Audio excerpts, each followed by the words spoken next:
BNP chairperson ও সাবেক প্রধানমন্ত্রী বেগম খালেদা জিয়ার প্রতি শেষ শ্রদ্ধা জানিয়েছেন ভারতের পররাষ্ট্রমন্ত্রী এস জয়শঙ্কর, পাকিস্তানের জাতীয় পরিষদের স্পিকার সরদার আইয়াজ সাদিক, নেপালের পররাষ্ট্রমন্ত্রী বালা নন্দা শর্মা এবং ভুটানের পররাষ্ট্রমন্ত্রী লিওনপো ডিয়েন ধুঙ্গেল।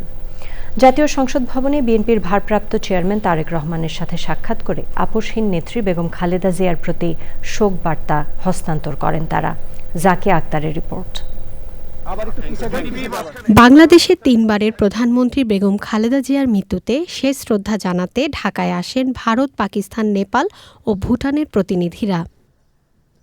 ভারতীয় বিমান বাহিনীর একটি বিশেষ বিমানে ভারতের পররাষ্ট্রমন্ত্রী এস জয়শঙ্কর ঢাকায় এসে জাতীয় সংসদ ভবনে বিএনপির ভারপ্রাপ্ত চেয়ারম্যান তারেক রহমানের সঙ্গে সাক্ষাৎ করেন। এ সময় বেগম খালেদা জিয়ার প্রতি গভীর শ্রদ্ধা জানিয়ে ভারতের শোক বার্তা হস্তান্তর করেন ড এস জয়শঙ্কর।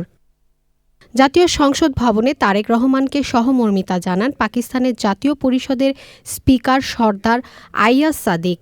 আপসহীন নেত্রী বেগম খালেদা জিয়ার বিদেহী আত্মার মাগফিরাত কামনা করেন।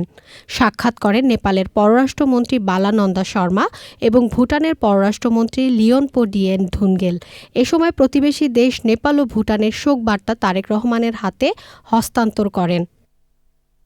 সে সময় বিএনপির ভারপ্রাপ্ত চেয়ারম্যান তারেক রহমানের সঙ্গে উপস্থিত ছিলেন স্থায়ী কমিটির সদস্য আমির খসরু মাহমুদ চৌধুরী, সালাউদ্দিন আহমেদ এবং তারেক রহমানের মেয়ে জাইমা রহমান। Zakia Akter, channel I, Dhaka.